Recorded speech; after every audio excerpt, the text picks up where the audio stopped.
العالمين والصلاة والسلام على سيد الأنبياء والمرسلين وعلى آله الطيبين الطاهرين إلى يوم الدين. أما بعد فأعوذ بالله من الشيطان الرجيم.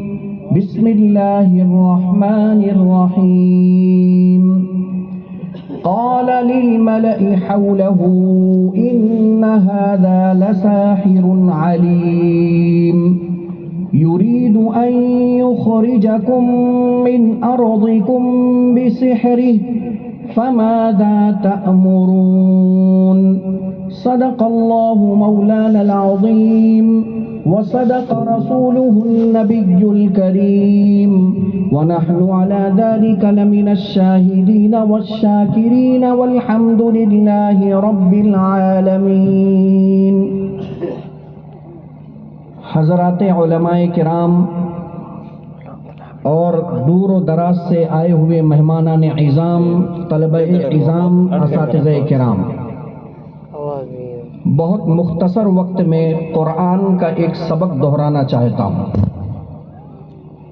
قرآن کریم وہ زندہ اور جاوید کتاب ہے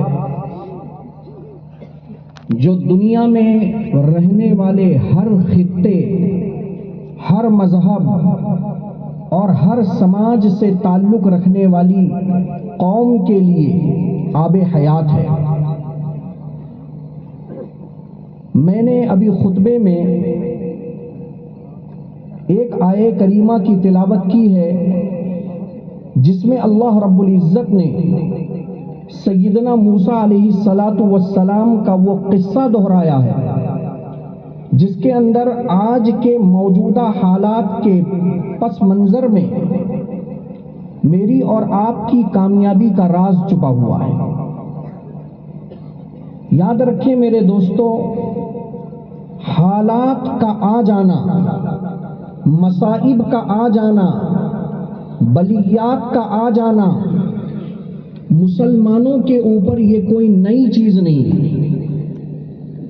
لیکن ان حالات میں کھڑے ہو کر اپنی کمیوں کا جائزہ لے کر قرآن کریم سے اپنا علاج چوائس کر کے اس علاج کو اختیار کرنا یہ ہمارا کمال ہے. چونکہ بہت بڑا مجمع عوام الناس کا ہے، اس آیت کو سمجھانے کے لیے اور اس سے سبق نکالنے کے لیے میری اور آپ کی بیماری کا جو میڈیسین اس میں رکھا ہوا ہے اس کو طے کر کے استعمال کرنے کے لیے تھوڑا سے مختصر وقت میں پس منظر بتا دوں. اللہ رب العزت نے اس واقعے کو قرآن کریم میں دو جگہ پر تفصیل کے ساتھ اور علی سبیل الاختصار اشارے اشارے میں کئی جگہ پر بیان کیا.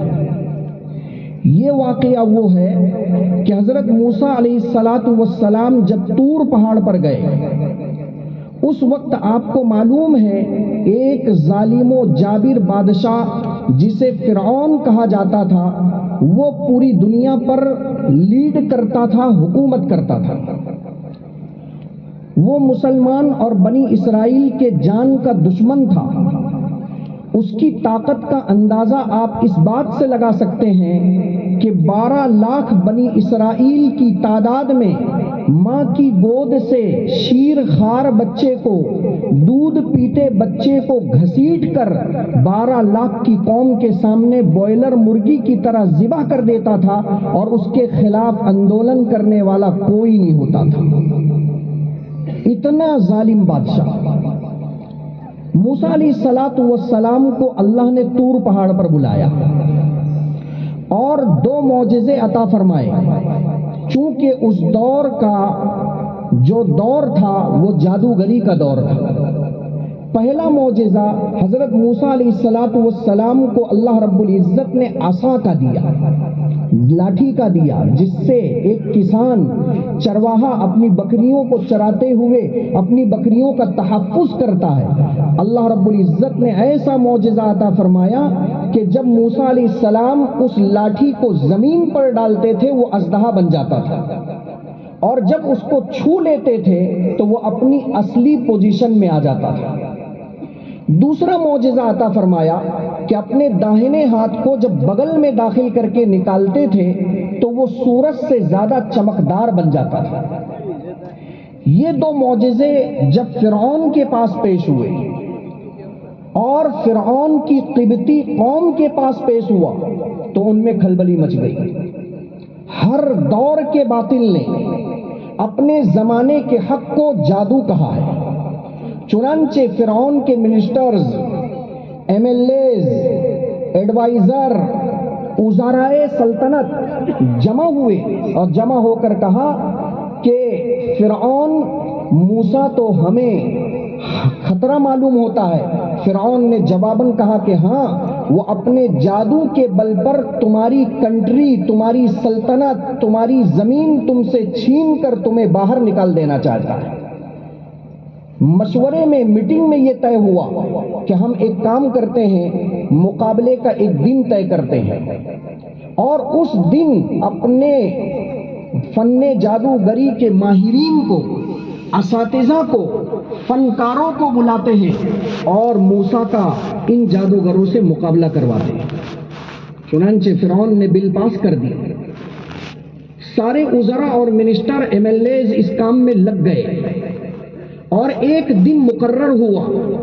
اس دن میلے کا دن تھا، لہٰذا موسیٰ علیہ السلام ایک طرف کھڑے ہوئے اور جادوگروں کی ٹیم ایک طرف کھڑی ہوئی۔ لیکن قرآن کریم سے جو سبق میں نکال کر آپ کو دینا چاہتا ہوں، اس کو سمجھنے کے لیے یہاں جادوگروں کے دو مکالمے سمجھنے پڑیں گے۔ فرعون کے ساتھ میں جو انہوں نے مباحثہ کیا، فرعون کے ساتھ میں جو انہوں نے بات چیت کی، اللہ رب العزت نے اس کو بڑے اہتمام کے ساتھ میں بیان کیا ہے، اسی میں میرا اور آپ کا سبق چھپا ہوا ہے۔ یہ جو جادوگر آئے تھے، یہ پروفیشنل امپلائے تھے، یہ ملازمین تھے، یہ کام کرنے والے تھے۔ ان کو کون حق پر ہے، کون باطل پر ہے، ان سے ان کو کوئی لینا دینا نہیں تھا۔ اسی لیے جب جادوگر آ گئے اور پہلی مرتبہ جب انہوں نے فرعون سے فیس ٹو فیس بات کی اور مکالمہ کیا اور اپنی جب ڈیل وہاں رکھی تو انہوں نے کہا، اللہ رب العزت نے اس کو نقل کیا، فَلَمَّا جَاءَ السَّحَرَةُ، جب جادوگر آ گئے تو جادوگروں نے یک زبان ہو کر کہا، اِنَّ لَنَا لَأَجْرًا إِن كُنَّا نَحْنُ الغالبین۔ اے فرعون، جو تو ہم کو اسکل دے رہا ہے، جو ہمیں کام دے رہا ہے، اگر ہم نے اس کام کو کر دیا، اپنی فن جادوگری سے ہم جیت گئے اور موسیٰ کو ہرا دیا تو ہماری سیلری کیا ہوگی، ہماری مزدوری کیا ہوگی، ہمارا روپیہ پیسے کی مقدار کیا ہوگی۔ انہوں نے ڈیل کیا۔ قرآن کی اس تعبیر سے مفسرین نے لکھا کہ وہ آنے والے جادوگروں کو کوئی پڑی نہیں تھی کہ موسیٰ علیہ السلام حق پر ہے، فرعون باطل پر ہے، یا فرعون حق پر ہے اور موسیٰ باطل پر ہے۔ ان کو کوئی لینا دینا نہیں تھا۔ آتے ہی انہوں نے اپنی سیلری کی بات کی، اپنی تنخواہ کی بات کی، اپنی مزدوری کی بات کی۔ فرعون نے جو جواب میں کہا، قال نعم وانکم اذا لمن المقربین، ارے بے وقوفو، تم سیلری کی بات کرتے ہو، تم کس سے محو گفتگو ہو؟ اس وقت روئے زمین کا سب سے بڑا بادشاہ، سب سے بڑا حاکم تمہارے سامنے بیٹھا ہوا ہے، تم اپنا کام تو کر کے بتاؤ، سیلری تو ملے گی، تم میرے بندگان خاص میں شامل ہو جاؤ گے، میرے قریبی لوگوں میں سے ہو جاؤ گے، یہ میں تمہیں 2 انعام دوں گا۔ لہذا جادوگروں نے تسلی لے لی کہ اپنی سیلری بھی طے ہو گئی اور ساتھ میں بادشاہ کا تقرب اور قرب بھی ہمیں نصیب ہو جائے گا۔ اب میدان مقابلہ میں ایک طرف موسیٰ علیہ السلام تنے تنہا کھڑے ہیں۔ یاد رکھو، یہاں سے سبق نکلا کہ ایمان والا بندہ کبھی بھی اپنی قلت سے ڈرتا نہیں، کبھی بھی اپنے فقر سے ڈرتا نہیں ہے، کبھی بھی اپنی بدحالی سے ڈرتا نہیں ہے۔ قرآن نے یہاں وہ سبق دے دیا کہ تم اپنے اندر کمال ایمان رکھو اور کمال ایمان کے ساتھ میں کھڑے ہو جاؤ، اللہ تمہارا حامی و ناصر ہوگا۔ اللہ رب العزت نے اسی مضمون کو سورہ کہف میں بیان کیا، نحن نقص علیک نبأہم بالحق، کہ وہ جو 7 بندگانے خدا تھے جو اپنے بادشاہ سے وہ بھاگے اور اپنے ایمان کا تحفظ چاہا، اپنے ماں باپ کو چھوڑا، اپنے اعزہ کو چھوڑا، اپنے اقارب کو چھوڑا، اور جب بھاگ کھڑے ہوئے تو ان کا جو قول تھا قرآن اس کو بیان کر رہا ہے، اذ قاموا فقالوا ربنا ورب السماوات والارض لن ندعو من دونه الها لقد قلنا اذا شططا۔ او میرے پیارو، آج ہم اپنا گاؤں اور دیہات اور اپنے ماں باپ اس لیے چھوڑتے ہیں کہ چلو بمبئی، چلو جے پور، چلو کلکتہ، کچھ نوٹوں کی گڈیاں کما لیں گے، کبھی اللہ کے خاطر بھی قربانی دے کر دیکھ لیا۔ قرآن یہ مطالبہ کر رہا ہے۔ اور عجیب بات کہوں، امام قرطبی نے تو یہاں راز کھول دیا کہ ادھر اصحاب کہف نے اللہ کے خاطر، ایمان کے خاطر اتنی بڑی قربانیاں دی، اللہ رب العزت نے ان کی قربانیوں کی برکت سے اپنا نظام کائنات چینج کر دیا۔ پہلا نظام اللہ نے کیا چینج کیا؟ وَلَبِثُوا فِي كَهْفِهِمْ 300 سِنِينَ وَازْدَادُوا 9 بغیر کھائے بغیر پیے 309 سال تک انہیں سلا دیا۔ ہم 2 دن نہیں رہ سکتے بغیر کھائے پیے، میرے اللہ نے اپنا نظام چینج کیا۔ 309 سال 309 ایئرس ان کو سلا دیا اور وہ ان سالوں میں زندہ رہے۔ یہ پہلا نظام اللہ نے چینج کیا۔ دوسرا نظام اللہ نے چینج کیا کہ وہ جو غار جس میں یہ سوئے ہوئے تھے اس کا جغرافیہ ایسا تھا کہ جب طلوع شمس ہوتا تھا تو اس کی شعاعیں غار پر پڑتی تھی اور استوائے شمس میں بھی پڑتی تھی، اور جب سورج ڈوبتا تھا تو بھی اس کی شعاعیں غار پر رہتی تھی۔ غرض یہ ہے کہ سورج کی شعاعوں کی تپش سے غار کے گرم ہو جانے کا اندیشہ تھا۔ اس زمانے میں اللہ رب العزت نے ایئر کنڈیشن کا انتظام کیا۔ قرآن کہتا ہے وَتَرَى الشَّمْسَ إِذَا طَلَعَتْ تَزَاوَرُ عَنْ كَهْفِهِمْ ذَاتَ الْيَمِينِ وَذَاتَ الشِّمَالِ۔ اے سورج 309 سال تک تو اپنا نظام غروب، نظام طلوع کو چینج کر دے۔ آج سے جب تو نکلے گا تو ترچھا نکلنا، اور جب ڈوبے گا تو اس طرف سے ڈوبنا۔ میرے بندے ایک خاص اس غار میں سوئے ہوئے ہیں، خدا را اللہ حکم دے رہا ہے، میرے عزت و جلال کی قسم انہیں ادنا بھی تکلیف نہیں ہونی چاہیے۔ اللہ نظام چینج کر رہا ہے۔ ہم یہ چاہ رہے ہیں کہ ہم بیٹھے بیٹھے اللہ کے نظام کو حاصل کر لیں، یہ ہو نہیں سکتا۔ قرآن نے تیسرا نظام چینج کیا کہ 309 سال تک میں اپنے بندوں کو سلاؤں گا۔ داہنی کروٹ پر ہے، اگر داہنی پر رہیں گے تو کہیں جو ہے نا کندھا درد نہ ہونے لگے، بائیں پر ہے تو بایاں کندھا کہیں درد نہ ہونے لگے۔ ہم جب رات میں سوتے ہیں، آج کل رات لمبی ہے تو کئی مرتبہ ہم کروٹیں بدلتے ہیں بدن میں درد ہونے کی وجہ سے۔ اللہ نے اپنا نظام چینج کیا، تم سو جاؤ۔ وَنُقَلِّبُهُمْ ذَاتَ الْيَمِينِ وَذَاتَ الشِّمَالِ۔ اللہ رب العزت خود تمہیں دائیں سے بایاں اور بائیں سے دایاں کروٹ دلاتا رہے گا، وہ خود تمہیں کروٹ دے گا۔ ذرا غور کریں قرآن کی ان آیات پر۔ چوتھا نظام اللہ نے چینج کیا، اور وہ کیا؟ سوتے ہوئے لوگوں میں دشمنوں کا رعب ڈال دیا۔ جس غار میں انہوں نے پناہ لی تھی اس میں کوئی شٹر نہیں تھا، اس میں کوئی دروازہ نہیں تھا، اس میں کوئی لاک سسٹم نہیں تھا، اوپن تھا، اوپن، اور باہر کوئی فوج ان کی نگرانی نہیں کر رہی تھی۔ ایک کتے کو اللہ رب العزت نے وہاں کھڑا کیا اور وہ بھی سو رہا تھا، اور اندر یہ لوگ بھی سو رہے تھے۔ جب بادشاہ کا لشکر اندر داخل ہوتا تھا، قرآن کہتا ہے سوئے ہوئے لوگوں میں ہم نے دشمنوں کا ایسا خوف پیدا کر دیا، لَوِ اطَّلَعْتَ عَلَيْهِمْ لَوَلَّيْتَ مِنْهُمْ فِرَارًا وَلَمُلِئْتَ مِنْهُمْ رُعْبًا۔ وہ بھاگ کھڑے ہوتے تھے۔ اللہ رب العزت نے اپنا نظام چینج کیا۔ یہاں سے ہمیں یہ سبق ملا کہ یہ میرا رسول، میرا پیغمبر نہتے تنے تنہا باطل کے خلاف کھڑا ہوا آج میدان میں ہے۔ فرعون مسکرا رہا ہے، اس کے ایڈوائزرز مسکرا رہے ہیں، اس کے ایم ایل ایز مسکرا رہے ہیں کہ اس الیکشن میں تو سلیکشن ہمارا ہی ہوگا، کیونکہ ایک طرف تنے تنہا ہے اور ایک طرف ہمارے اتنے جادوگر ہیں۔ لیکن موسیٰ علیہ السلام کے چہرے پر اطمینان تھا، موسیٰ علیہ السلام کے چہرے پر کوئی شرمندگی یا کوئی خوف یا کوئی حراست یا کوئی ندامت یا کوئی نا امیدی کی کوئی لہر نہیں تھی، کیونکہ موسیٰ علیہ السلام کے پاس اللہ کی ذات پر ایمان تھا۔ لہذا اب یہاں بڑے غور سے بات سمجھنا، یہاں سے میری تقریر کا یو پوائنٹ شروع ہو رہا ہے۔ جب جادوگر ایک طرف کھڑے ہو گئے، موسیٰ علیہ السلام ایک طرف کھڑے ہو گئے، تھوڑا اپنا دنیاوی چشمہ لگا کر اس میدان کو آج دیکھنا۔ یہ جادوگر وہ ہیں جو تعداد میں زیادہ ہیں، بادشاہ کی قوت عسکری ان کے ساتھ میں ہے، بادشاہ کا پیسہ ان کے ساتھ میں ہے، ان کو ہر اعتبار سے قوت حاصل ہے، اور موسیٰ علیہ السلام نہتے کھڑے ہیں، ان کے پاس کوئی پاور دنیاوی اعتبار سے موجود نہیں ہے۔ ذرا اپنا دنیاوی چشمہ لگا کر اس منظر کو دیکھنا جس کو قرآن نے کھینچا ہے۔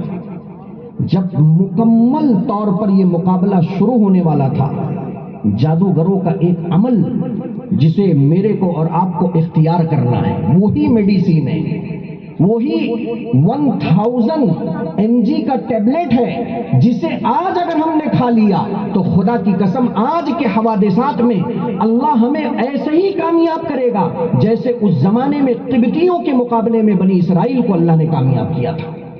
وہ ٹیبلٹ کیا ہے اس کو ذرا سمجھنا۔ جادوگر جب آ گئے، انہوں نے موسیٰ علیہ السلام کا نورانی چہرہ دیکھا تو موسیٰ علیہ السلام کا ادب کیا۔ یہ ہے وہ ٹیبلٹ۔ موسیٰ علیہ السلام کا ادب کیا، حالانکہ وہ کفر پر ہیں، وہ باطل پر ہیں۔ کیا ادب کیا؟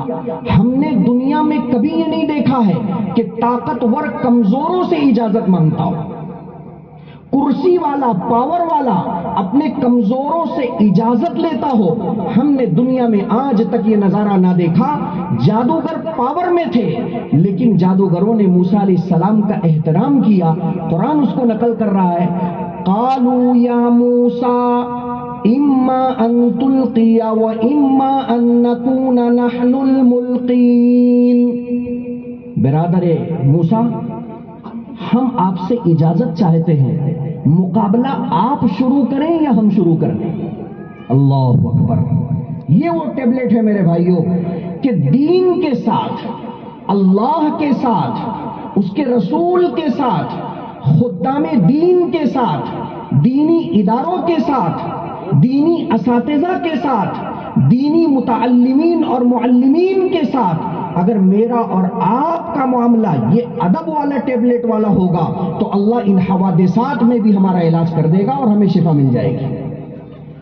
اللہ رب العزت کی طرف سے موسیٰ علیہ السلام کو وحی آئی کہ موسیٰ ایک کام کر، تو کمزور ہے لیکن اس کے باوجود میرے پیغمبر کا ان کافر جادوگروں نے، ان باطل جادوگروں نے ادب و احترام کیا۔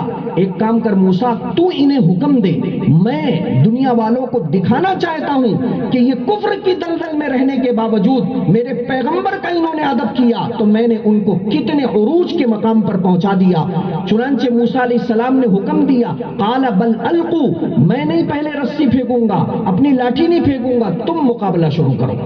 ایک کمزور طاقتور کو حکم دے رہا ہے، ایک ناتواں نہتا ایک میجورٹی کو طاقت دے رہا ہے، اس جماعت کو امر دے رہا ہے جو جماعت فرعون کی ہے، قبطیوں کی ہے، طاقت والی ہے، پاور والی ہے، کرسی والی ہے۔ ایسی جماعت کو ایک نہتا تنے تنہا کھڑا ہوا انسان یہ امر دے رہا ہے، حکم دے رہا ہے۔